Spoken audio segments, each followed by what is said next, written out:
বেশ কিছুদিন ধরেই টিকটক আর ইনস্টাগ্রাম খুললেই শুধু সাভার এই ভাইরাল আইসক্রিমটা দেখছি।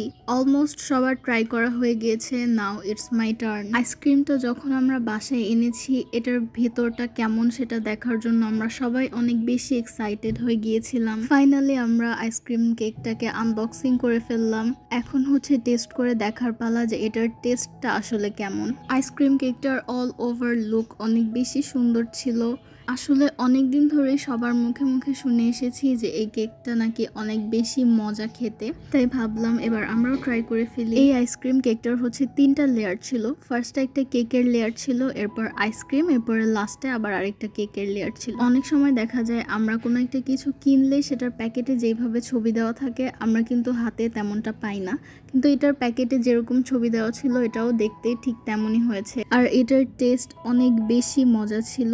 এক একটা বাইট দিয়ে তো আমি পুরো মেল্ট হয়ে যাচ্ছিলাম। একই সাথে আমরা কেকেরও টেস্ট পাচ্ছিলাম, আবার আইসক্রিমেরও একটা মজার টেস্ট পাচ্ছিলাম। সব মিলিয়ে এটা খেতে অনেক বেশি মজা ছিল।